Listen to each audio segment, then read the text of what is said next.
먼저 초청자 소개를 올리겠습니다. 오늘 초청한 어리영 장관님은 다 아시겠지만 학력고사 수석 차지해서 서울법대로 수석으로 바뀌어가지고 학생 시절에는 학생운동과 노동운동을 하시다가 사상적 전향을 하셔서 또 사법고시를 또 수석으로 합격하셨습니다. 검사생활하다가 경기에 입문하셔서 16, 17, 18대 국회의원 지내셨고 당시 한나라당 내에서 사무총장, 최고위원도 역임하셨습니다. 지난 대선에서는 선대위 정책보험장 맡았고 대통령 인수위에서 기획위원장을 맡아서 국토교통부 장관 임명되셨습니다. 네, 이어서 우리 오늘 초청에 응해주신 원장관님 모두 발언을 듣도록 하겠습니다.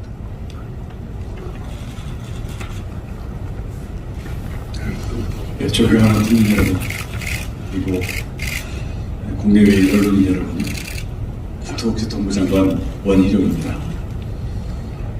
오랜 역사와 권위를 자랑하는 관훈클럽에 초청해 주신 박민 총무님을 비롯한 여러 회원님들, 그리고 원로 우리 선배 회원님들께 진심으로 감사를 드리고 진심으로 반가운 마음입니다. 저는 윤석열 정부의 첫 국토교통부 장관으로서 큰 책임감을 느끼면서 하루하루 긴장되고 치열한 시간들을 보내고 있습니다. 정권교체의 가장 큰 원인 중에 하나였던 전 정부의 부동산 정책의 실패, 또 그로 인한 국민들의 불편과 불안, 이것을 해소하려는 대통령님과 국민들의 특명으로 받아들이고 있습니다. 국토교통부는 매우 넓은 업무 범위와 방대한 조직을 가지고 있습니다. 그래서 이 국토교통부를 뛰어난 공직자들과 함께 잘 이끌어서 국정과제들을 성공적으로 이루어내고 국민들의 주거 안정을 반드시 성공시키겠다라는 책임감과 자신감으로 부장을 하고 있습니다. 오늘 이렇게 초청해 주신 자리에서 제가 국민 여러분께 그리고 언론인 여러분께 두세 가지 말씀을 먼저 드리고 싶습니다. 무엇보다도 주거 안정이라는 목표의 달성, 반드시 그 성공을 통해서 우리 정부가 저에게 준 이 어려운 미션 반드시 성공적으로 완수를 하겠습니다. 전 정부에서는 주거를 가격을 잡는다라는 목표를 가지고 수요에 맞는 공급을 하기보다는 수요 자체를 억제하고 또 그 수요에 담겨져 있는 국민들의 욕망과 욕구를 죄악시하면서 징벌로 임했습니다. 그 결과 국민들은 너무 불편하고 주거가 불안해지는 그런 결과가 됐고 그것이 결국 정권 교체로까지 이어졌다고 생각합니다. 가격은 수요와 공급의 결과이고 경제 상황과 국민들의 심리의 결과라고 생각합니다. 그래서 단기적으로 가격 자체를 억지로 끼워 맞추는 정책보다는 많이 흐트러져 있는 수요와 공급의 시장 작동을 정상화시키고 또 정당한 국민들의 내 집 마련의 욕구, 그리고 남의 집에 새들어 살더라도 불안한 주거, 이것을 안정시키는데 모든 총력을 기울이겠습니다. 부동산 정책을 총괄하는 책임자로서 직접적으로는 주거 공급, 주거 복지에 속도감 있고 강력한 정책들을 펴나가면서 금융과 세제도 정상적인 기능을 하도록 하는데 초점을 맞추겠습니다. 특히 청년층과 무주택자들의 내 집 마련을 지원하는 정책뿐만 아니라 세입자들의 전세 사기 피해, 그리고 분양 임대 막론하고 시달리고 있는 층간 소음의 문제는 제 재임 기간 동안 어떻게든지 반드시 풀어내도록 하겠습니다.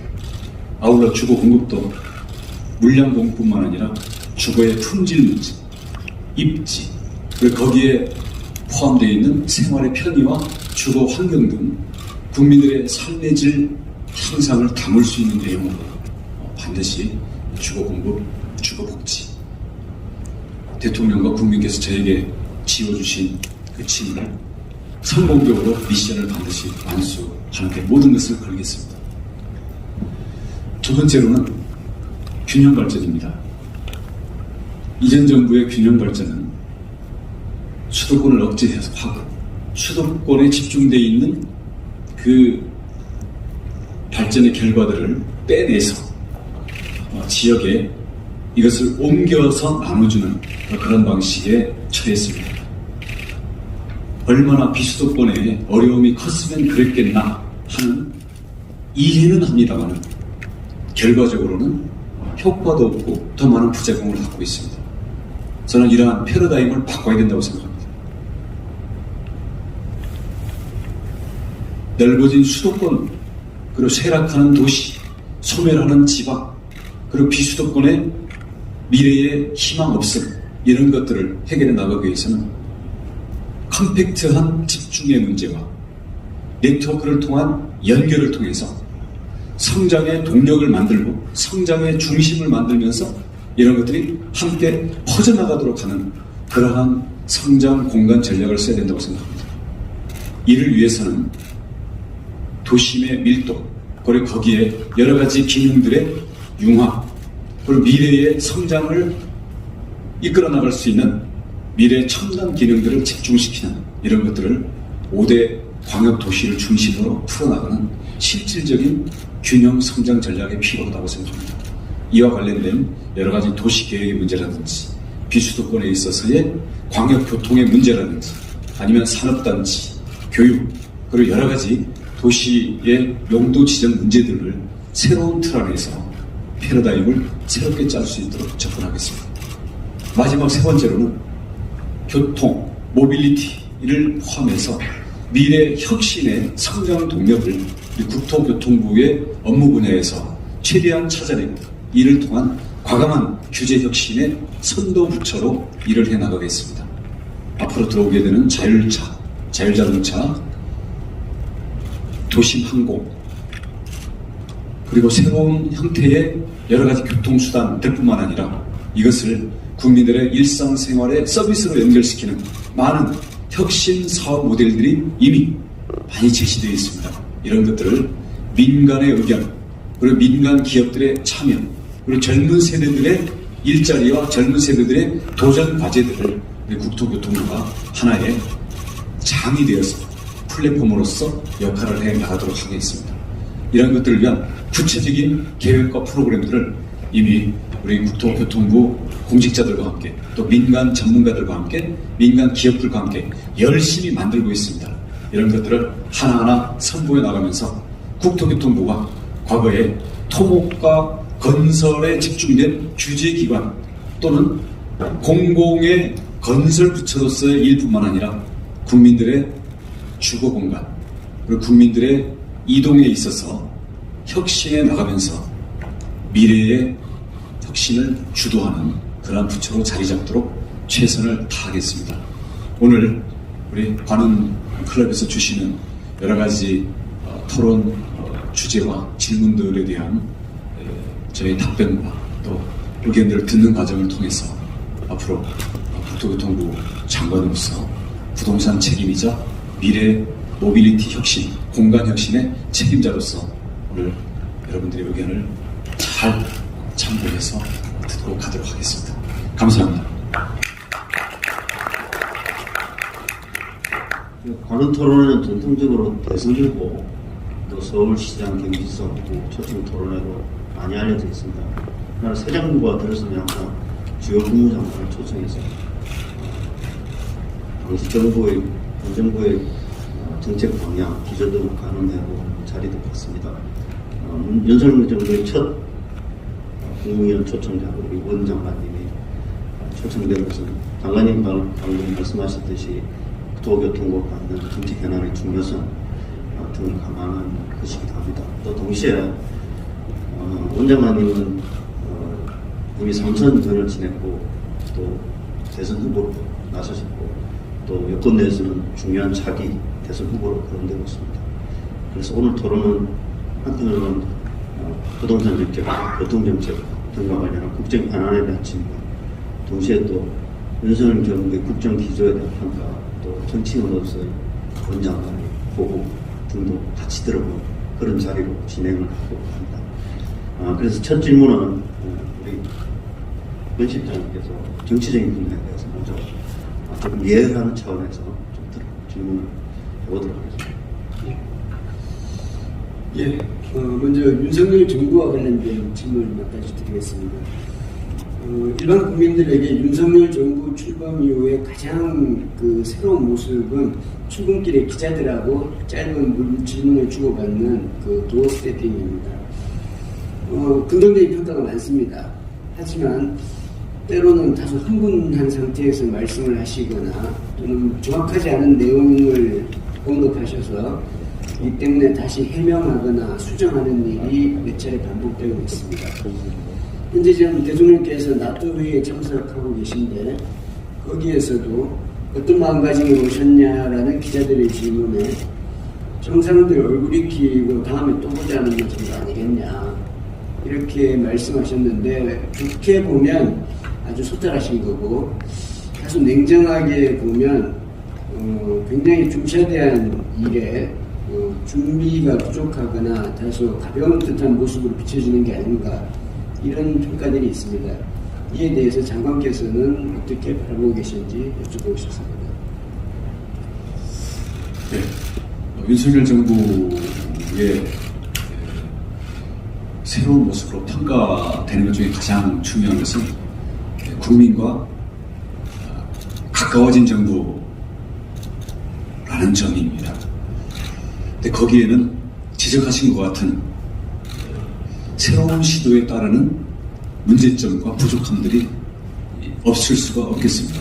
근데 지금 지적하신 문제점들은 우리 대통령님이나 아니면 또 보좌하는 팀들에서도 아마 면밀하게 어떻게 이것을 발전시켜 나갈지에 대해서 연구를 하고 있을 거라고 생각이 되기 때문에 지금 처음 단계이니만큼 조금 더 새로운 시도에 대한 긍정적인 마인드를 갖고 지켜봐 주시기 바라겠습니다. 예, 또 비슷한 질문입니다. 윤 대통령께서는 취임하면서 책임총리제를 하겠다. 그리고 청와대가 아닌 장관 중심제로 국정을 운영하겠다라고 하셨습니다.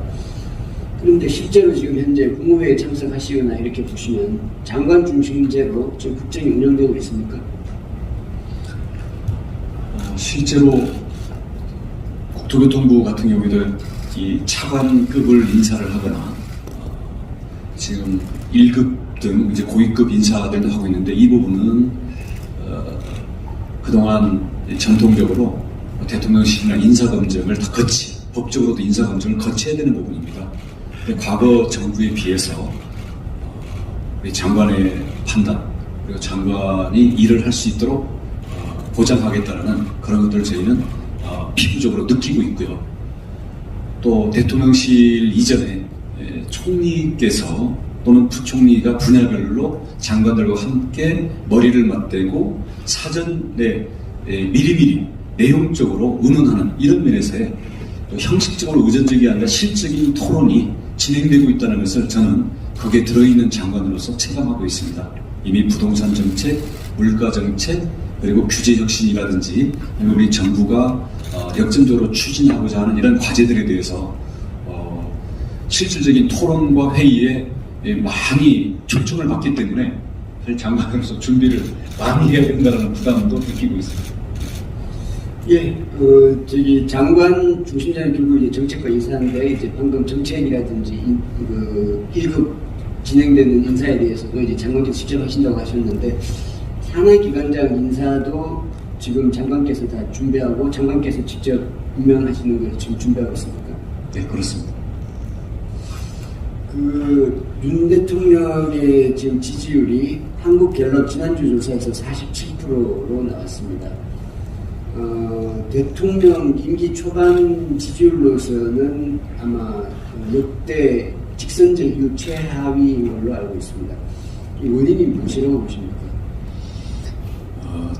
제가 윤석열 정부와 한 배를 타고 이 항해를 함께 역할하고 있는 입장에서 국민들의 평가, 특히 거기에서 매주 발표되는 여론조사에 대해서 일일이 그것을 분석하거나 평가할 위치에 있지도 않고 그런 것은 부적절하다고 생각합니다. 하지만 이번 대선은 0.73%라는 역대 대선에 있어서 가장 근소한 차이였고 또 국민들이 서로 편이 나누어진 게 어느 역사적인 때보다도 심각한 상황이기 때문에 이런 점에 대해서 국민들의 마음을 제대로 읽고 겸허하고 그리고 아주 진정성 있게 접근하지 않고는 언제든지 그 국민들의 이 지지율이라는 것은 떨어지거나 움직일 수 있다는 것을 늘 무겁게 생각해서 겸허하고 긴장감을 갖고 임해야 되는 그러한 신호로 받아들이고 있습니다.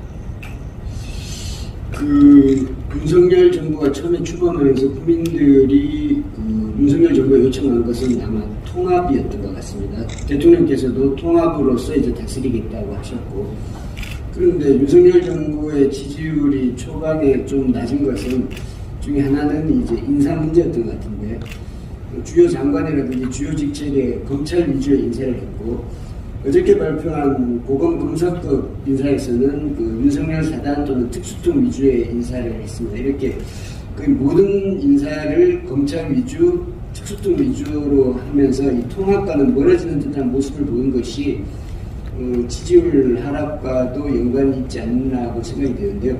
이 윤석열 정부 초기의 인사에 대해서 어떻게 평가하십니까?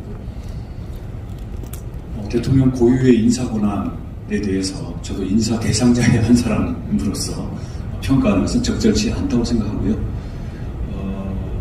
하지만 지금 우리 대다수 우리 국민들이 국민통합이라는 그 과제는 절대로 놓을 수 없는 과제다라는 것을 국민들이 생각하고 있기 때문에 우리 대통령께서 또 대통령을 보좌하는 더 가까이서 보좌하는 여러 가지 이 정부적인 팀들에서도 이렇게 나오는 여러 가지 지적들, 국민들의 목소리는 쓴소리, 그 불만의 소리도 다 소중한 거라고 생각합니다. 그런 것들을 나름대로 진지하게 듣고 그에 따라서 어떤 식으로 통합을 이뤄나가야 될지에 대해 방안에 대해서 나름대로 치열하게 고민하고 있으리라고 저는 믿습니다. 네, 보충 질문 하나. 사실 이제 청와대 정부라는 게 대통령이 직접적으로 국정 전반에 안기친다는 지점이 있죠. 그 구체적인 프로세스에서 보면 각 부처의 주요 보직에 대한 청와대 인사와 비서관이나 수석이나 행정관을 통한 기획관리실장이나 이런 분들 통제 이런 것들이 사실은 진행되면서 부처의 자율성이 계속 파악되는 점이 현실적으로 부족을 풀고 그런데 지금 아까 좀 짧게 답변하셨는데 차관이야 이제 개각을 하면 처음에 조각을 하지만 지금 비서실장이나 주요 부처에 대한 인사를 지금 검증 단계에 있을 것 같은데 본인 장관께서 직접 다 결정하시고 추천하시고 이렇게 진행돼서 아니면 청와대와 협의 같은 게 좀 과정이 있었나요? 그 추천은 당연히 장관이 하고요. 아마 기재부는 이미 한 걸로 제가 알고 있고요. 저희도 이제 검증이 끝났다는 통보가 와야 구체적인 이제 인사를 실행을 하기 때문에 그걸 좀 기다리고 있는 와중에 있습니다만 전적으로 제 책임하에 다 추천을 했고요. 검증 절차를 거치는 것이지 그 내용에 대해서 이래라 저래라 하는 그러한 간섭은 없습니다. 정치 분야, 국토교통부의 정치 분야 지금 이어지는 데서 좀 의아하시고 계시겠지만, 지금 사실은 이제 윤석열 정부 초기라서 여러 가지 개국 프로세스에 대해서 궁금한 분들이 많으실 거고요. 그래서 조금 더 정치 분야를 이어가서 간 뒤에 국토교통부의 현안에 대해서 질문을 드리도록 하겠습니다. 다음 우리 고위께서 진행해 주겠습니다. 현재 국민의힘 이준석 대표 관련해서 당 윤리위에서 내달 7일 징계 심의를 한다고 했는데요. 현재 이준석 대표를 징계하냐 마냐 굉장히 시끄럽습니다. 한쪽에서는 적어도 각서까지 써준 거에 대해서는 징계가 필요하다라고 하는 주장이 있고, 또 한편에서는 그래도 당대표로 대선 승리를 이끌었고 2030 지지기까지 감안하면 징계까지는 좀 무리다. 전자와 후자 어느 쪽에 동의하십니까? 저는 이준석 대표와는 이번에 대통령 선거를 치르는 과정에서 아주 호흡을 잘 맞춰서 많은 일을 함께 했습니다. 그 과정에서 이준석 대표의 뛰어난 능력과 실질적인 그 기여도에 대해서 저는 평가를 하고 있는 입장이고요. 현재 당 내부 돌아가는 상황에 대해서 우선 제가 깊이 알지 못할 뿐만 아니라 거기서 이슈가 되고 있는 데 대해서 어떤 가정을 전제로 제가 앞서 판단할 위치도 않고 그런 판단을 갖고 있지도 않습니다. 아니 그렇더라도 조금 전에는 제가 입장을 여쭤봤고, 아니면 그 보시기에 감으로는 어느 쪽이 될 거라고 보십니까? 감으로는 전장의 홍자, 감으로는 그러니까 징계할 것 같습니까? 아니면 그냥 넘어갈 것 같습니까? 윤리위원 네네. 저도 계속 당 질문 이어갈 텐데요. 조금 전에 이제 이준석 대표랑 같이 일도 하셨지만 충돌도 하신 적 있으십니다. 이 대표가 사실 논란의 정치인이고 죄송합니다. 우리 고정님 네. 마스크 벗고 제가요? 질문하시고 마이크. 약간 네네. 죄송합니다. 웅웅거리는 것 같아요. 네. 죄송합니다. 제가 살짝 내리겠습니다. 이준석 대표가 당 내 안팎에 계속 충돌을 하는 측면도 있습니다. 최근에는 대통령과 만찬을 했다고 했는데 대통령실이 부인하는 일도 있었습니다. 동시에 윤핵관들이 모임을 갖기도 하고요. 그래서 이거는 집권 여당에서는 사실 특히나 정권 초반에는 보지 못한 양태가 이어지고 있습니다. 국민의힘 집권 여당 맞습니까?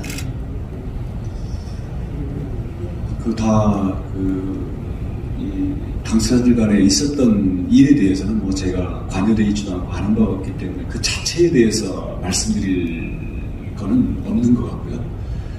대신 집권 여당의 책임이라는 것은 국민들은 지금 어려운 경제 상황, 그리고 민생이 지금 얼마나 어렵습니까? 한 가정을 꾸려나가고 자기 한 몸 앞가림 하는데도 국민들이 힘들어서 지금 숨이 턱턱 막히는 상황인데, 그 일과는 동떨어진 일들로 집중하고 싸운다는 게 국민들로서는 저는 못마땅한 걸 넘어가지고 매우 이거는 분통이 터지는 일이라고 생각합니다. 그런 점에서는 우리가 과연 누구 때문에 이 정권을 우리가 위임받게 된 것인가, 국가는 왜 누구를 위해서 존재하면서 무엇이 최우선순위여야 되는가, 그 부분들에 대해서 매일매일 자세를 새롭게 가다듬어야 된다고 생각합니다. 그러니까 그런 점에서는 집권 여당의 바람직한 모습, 국민들이 힘든데 그것에 대해서 해결은 둘째치고 거기에 대해서 온갖 관심과 노력을 집중하고 있는 그 모습과는 거리가 있기 때문에 그 점에 대해서는 저 자신도 매우 걱정스럽고요, 반성해야 되는 점이라고 생각합니다. 그리고 그 다음 질문은 김건희 여사에 대한 질문입니다. 대통령 부인으로서의 행보, 전임자에 비교해서 과도하다, 또는 전임자에 비해서 그렇게 과도한 행보는 아니다, 혹은 그렇더라도 팬클럽까지 있는 건 비정상적이다라는 여러 가지 논란이 겹쳐 나오고 있습니다.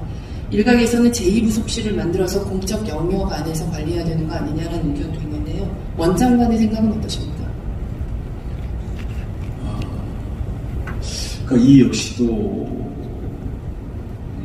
대선 치르는 과정에서 과연 대통령실 내지는 이 부속실 이런 게 어떻게 되는가에 대해서 그때도 여러 가지 논의가 좀 있었던 사항입니다. 이 공적인 영역 그리고 특히 선출되지 않은 대통령과 가장 가까운 사람이기 때문에 이런 부분들이 다른 요인들에 의해서 국민들 눈에 거슬리는 게 없도록 해야 된다는 것은 우리 정권 운영에 정말 진지하게 책임을 져야 될 일이라고 보는데요. 그런 점에서는 그 지적되는 문제들에 대해서는 그냥 가볍게 그냥 무시하는 문제가 아니라 진지하게 받아들이도록 하는데, 제가 알기로는 그 제2부속실을 없애고 또 지금 청와대 공원으로 이제 만들고 다 왔지 않습니까? 거기에 많은 그 국민들과 역사를 바라보는 그 철학과 소신도 있었던 거기 때문에 거기에 따른 구체적인 방식을 찾아 나가는 문제에 대해서는 우리 대통령님과 대통령실에서 충분히 그 적절한 방식을 찾아 나갈 것이라고 저는 믿습니다. 이제 원장관에 대해서 여쭤보겠습니다. 그 누가 뭐래도 차기 대선 주자십니다. 그래서 이름을 거명하는 건 좀 그렇지만 행정부에서는 그 한동훈 장관과 함께 거론되고 지자체에서는 오세훈 시장 등이 있고 그다음에 당에는 안철수 의원 등이 있습니다. 물론 제가 거명하지 않은 분들도 열심히 뛰고 계시고요. 일각에서는 시험 쳐서 뽑았다면 진작에 대통령이 됐을 텐데 상대적으로 근데 뜨지 않는다는 얘기도 있습니다. 원인은 뭐라고 보십니까? 정치인의 지지라는 것은 결국 국민들이 평가하는 거라고 생각합니다. 그래서 국민들의 관심 속에서의 존재감을 가져야 될 것이고, 또 그게 꼭 저 사람이었으면 좋겠다라는 지지도까지 연결이 돼야 되는데, 저는 지난 경선과 대선 과정에서 경쟁자의 한 사람으로 뛰었습니다만 많은 것들이 부족해서 이제 국민들의 그런 평가를 받은 것이고요. 근데 저는 그럼에도 불구하고 우리 윤석열 대통령을 만들기 위해서 나름대로 모든 것을 다 던져서 헌신했다고 생각합니다. 그 결과 정권 교체가 이루어진 것, 그리고 이 국민들이 교체해준 이 정권이 성공적으로 임무를 완수해야만 그 속에 들어가 있는 저 같은 경우에도 정치적인 기회가 올 수 있다라는 그러한 그 역사적인 교훈을 안고 있기 때문에 현재로서는 저에게 주어져 있는 국민들의 집걱정, 집 문제로 인한 불편과 불안을 해소시킴으로써 국민들의 삶 속에서 윤석열 정부와 원희룡 장관의 기여와 역할이 분명해야만 그게 뭐가 되든지 간에 미래가 있더라도 있는 것이지, 그 미션을 완수하지 못하면 제 미래는 없다고 생각합니다. 그러니까 그런 점에서는 현재 국토교통부 장관으로서의 주거 안정, 그리고 우리 국가적으로 필요한 여러 가지 국토교통과 연결된 혁신을 실제로 성공적으로 해내는 것, 여기에 올인을 해야 된다고 생각하고 있습니다. 관련 질문이기도 한데요. 사실 이제 조금 전에 수석이라는 얘기가 여러 번 나왔는데, 이준석 대표의 능력주의에 대해서 우리 원장님께서는 시험 치는 공부머리랑 좀 능력은 다르다라고 얘기하시면서, 능력이라는 걸 다른 사람을 이해하는 공감 능력, 그리고 내가 손해를 보더라도 많은 사람에게 동기를 부여하는 리더십, 그리고 또 아이를 키우는 것처럼 사람을 있는 그대로 사랑하고 믿어주는 애착 능력이라고 얘기하신 적이 있습니다. 대선 주자로서 아까 이제 그 업적 부분, 그 성과를 내야 된다는 얘기는 하셨는데, 개인적으로 리더십 부분에서는 본인의 장단점, 장점은 뭐고 단점은 뭔지에 대해서 분석해 주시겠습니까? 지금 말씀하신 것처럼 능력은 매우 중요합니다. 능력과 성과가 중심이 돼야 된다는 것은 저는 100% 동의하고요. 하지만 그게 전부다. 그거 외에는 전부 필요 없거나 부담이다. 이런 것은 저는 우리 공동체 그리고 국가를 이끌어 나가는 철학 내지는 리더십하고는 맞지 않다고 생각합니다. 그런 점에서는 지금 말씀하신 평가받을 수 있는 능력 외에도 인간이 인간을 정말 사랑하고 아끼는, 그리고 남을 공감하고 또 사회를 위해서 내가 묵묵히 희생할 수 있는 이런 것들도 능력 이상의 가치를 갖고 있다고 생각합니다. 그런 점에서는 이런 것들을 함께 평가하고 함께 이런 것들을 북돋을 수 있는 그러한 리더십, 그러한 대한민국이 돼야 된다고 저는 믿고 있고요. 그러니까 그런 점에서 저의 장점이랄까 하면은 저는 나름대로 어떤 주어진 과제에 일을 파고들고 또 거기에 필요한 여러 가지 능력이나 업무를 파악해서 해결 방법을 찾아내고 이런 부분에서는 크게 밀리지 않는 그러한 능력과 경험과 훈련을 갖추고 있다고 생각합니다. 대신 반면에 사람들을 더 따뜻하게 이해하고 그래서 사람들과 더 많은 시간을 내가 애착을 가지고 함께 끈끈하게 갈 수 있는 그런 부분에서 저도 그런 마인드와 인성은 갖고는 있습니다만 제가 상대적으로 더 발달되어 있는 능력에 비해서는 그 부분이 취약한 것도 사실입니다.